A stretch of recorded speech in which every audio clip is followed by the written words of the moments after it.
قربانی کے فضائل ضعیف اور من گھڑت روایات سے بھرپور۔ سامعین کرام السلام علیکم ورحمۃ اللہ وبرکاتہ۔ مورخہ 28 اگست سن 2015 کا اردو نیوز جو اخبار جدہ سے شائع ہوتا ہے روشنی نظر سے گزرا، جس میں جناب ہمایوں رشید راولپنڈی نے اپنے مضمون قطرہ خون زمین پر گرنے سے پہلے قبول ہونے والا عمل قربانی،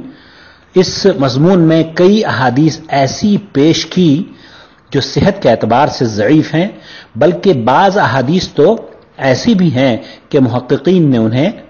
موضوع تک لکھا ہے۔ میں یہاں موصوف کے مضمون اور قربانی کے حوالے سے جو روایات پیش کی جاتی ہیں ان پر اختصار سے تبصرہ کروں گا، لیکن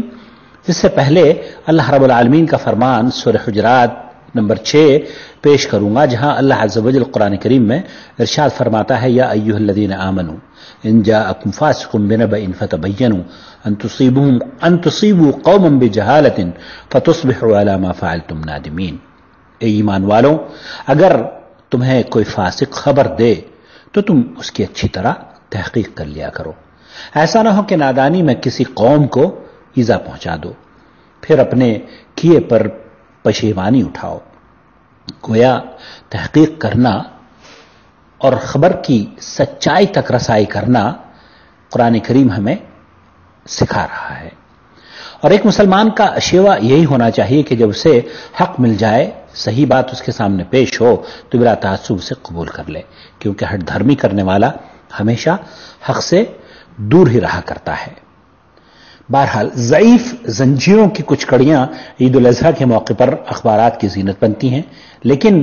مملکت توحید، مملکت سعودی عرب، جہاں کے علماء اور فضلاء کی آنکھیں اور کاوشیں ان کی حقیقت کو جانتی اور پہچانتی ہیں، ایسے ماحول میں اگر ضعیف روایات اخبارات کی زینت بنے اور ان کی تحقیق کو نظر انداز کر دیا جائے تو یہ بات نہایت ہی افسوسناک ہے۔ ایسے ماحول میں صرف قلمکاروں کا تذکرہ کرنا ہی کافی نہ ہوگا، بلکہ ان احباب سے بھی گزارش کرنی چاہیے جو ان اخبارات کو مرتب کرتے ہیں کہ وہ ایسے مواد کو امت مسلمہ کے سامنے پیش کرنے سے قبل ایک تحقیقی نظر ان مضامین پر ڈال لیں تو زیادہ مناسب رہے، کیونکہ بسا اوقات یہ مضامین سعودی عرب کی اسلامی تعلیمات اور فکر سے بھی ٹکراتے نظر آتے ہیں۔ قربانی کے مسائل اور فضائل کو بیان کرتے ہوئے ایک روایت آپ نے یہ سنی ہوگی جو موصوف نے اپنے مضمون میں بھی نقل کی ہے کہ سیدنا زید ابن ارقم رضی اللہ تعالی عنہ نے بیان کیا کہ میں نے کہا یا لوگوں نے کہا یا رسول اللہ صلی اللہ علیہ وسلم یہ قربانی کیا ہے؟ آپ صلی اللہ علیہ وسلم نے فرمایا سنت ابیکم ابراہیم، یہ تمہارے باپ ابراہیم علیہ السلام کی سنت ہے۔ پوچھا گیا کہ ان قربانیوں میں ہمارے لیے کیا ہے؟ فرمایا ہر بال کے بدلے میں ایک نیکی۔ کہنے لگے اون والے جانور کے بارے میں؟ تو فرمایا اون کے بھی ہر ریشے میں ایک نیکی ہے۔ اسے احمد بن ماجہ اور حاکم نے روایت کیا ہے۔ یہ روایت ہم ایام قربانی میں ہر ممبر و محراب سے سنتے ہیں، بڑے بڑے اہل قلم اسے تحریر کرتے ہوئے حق کے معیار کو نظر انداز کر دیتے ہیں۔ اس حدیث کو عائض اللہ ابو داؤد سے روایت کرتے ہیں، اور سعودی عرب کی لجنۃ الدائمہ والافتاء کہ مجلۃ البحوث الاسلامیہ میں کہا گیا ہے کہ اس روایت کے بارے میں امام المحدثین امام بخاری رحمۃ اللہ علیہ فرماتے ہیں کہ عائض اللہ المجاشعی کی حدیث صحیح نہیں ہے۔ تاریخ الکبیر۔ امام ابن جوزی اور امام ابن حجر نے بھی اسے ضعیف قرار دیا ہے، اور علامہ البانی رحمۃ اللہ علیہ نے اس حدیث کو ضعیف ابن ماجہ میں نقل کیا ہے اور ضعیف جداً کا حکم لگایا ہے، اور سلسلۃ الاحادیث الضعیفہ میں اسے موضوع قرار دیا ہے۔ ضعیف اور من گھڑت روایات میں آپ یہ بھی سنیں گے کہ حضرت عائشہ رضی اللہ تعالیٰ عنہ سے مروی قول قربانی کی فضیلت کے حوالے سے نقل کیا جاتا ہے کہ اللہ کے رسول صلی اللہ علیہ وسلم نے فرمایا 10 ذی الحجہ کو خون بہانے سے بڑھ کر ابن آدم کا کوئی عمل بھی اللہ تعالیٰ کے یہاں بہتر نہیں۔ یہ جانور قیامت کے دن اپنے سینگوں، کھروں اور بالوں سمیت آئیں گے، اور خون کے زمین پر گرنے سے پہلے اللہ تعالیٰ کے ہاں اس کا ایک مقام ہوتا ہے، سو تم یہ قربانی خوش دل سے کیا کرو۔ اسے ترمذی نے روایت کیا ہے۔ حضرات، مملکت سعودی عرب کی لجنۃ الدائمہ والافتاء کی مجلۃ البحوث الاسلامیہ میں اس حدیث کے بارے میں تحقیق پر کہا گیا ہے کہ یہ حدیث ضعیف ہے۔ اس کا ایک راوی ابو مثنہ ہے جس کا پورا نام سلیمان بن یزید الخزاعی ہے جو ثقات کی مخالفت کیا کرتا تھا۔ امام بخاری رحمۃ اللہ علیہ سے جب امام ترمذی رحمۃ اللہ علیہ نے پوچھا تو فرمایا یہ حدیث مرسل ہے۔ مرسل حدیث ضعیف روایت کی ایک قسم ہوا کرتی ہے۔ علامہ البانی رحمۃ اللہ علیہ نے بھی اس حدیث کو سلسلۃ الضعیفہ میں نقل کیا ہے۔ اسی طرح ایک اور روایت حضرت ابو ہریرہ رضی اللہ تعالیٰ عنہ سے مروی ہے کہ اللہ کے رسول صلی اللہ علیہ وسلم فرماتے ہیں تم فربا جانوروں کی قربانی کرو، وہ پل صراط پر تمہاری سواریاں ہیں۔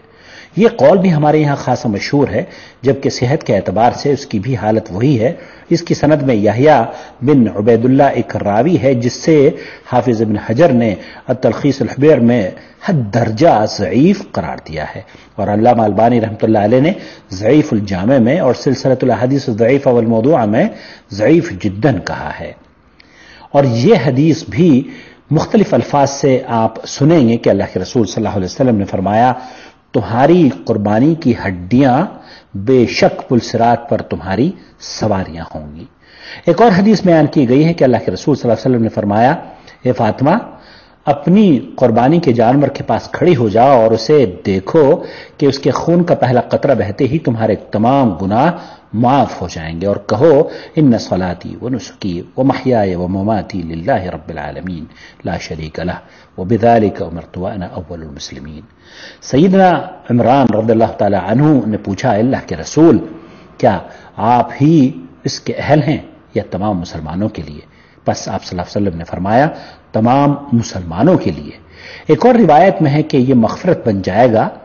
تمام گناہوں کا، اور اس کا گوشت اور خون میزان میں 70 گنا تک وزنی ہوگا۔ یہ حدیث موضوع ہے، ضعیف ترغیب و ترہیب۔ اس میں کوئی دو رائے نہیں کہ اللہ تعالیٰ نے جہاں امت مسلمہ کو مختلف نعمتوں اور خصوصیات سے نوازا ہے، وہیں قرآن کریم اور صحیح احادیث رسول صلی اللہ علیہ وسلم بھی اللہ کے دین کو سمجھنے اور اس کی رضا اور جنت کے حصول میں آسانی پیدا فرمانے کے لیے محفوظ فرماتی ہیں اور قیامت تک محفوظ رہیں گی۔ ان میں کمی بیشی، تغیر و تبدل نہیں ہو سکتا، اور اگر کسی دور میں اسلام دشمن عناصر نے سر اٹھائے یا بظاہر اسلام کا دعویٰ کرنے والوں نے اسلام کی صاف اور شفاف شکل کو بدلنا چاہا، اس میں من گھڑت اور ایسے اقوال کو شامل کرنا چاہا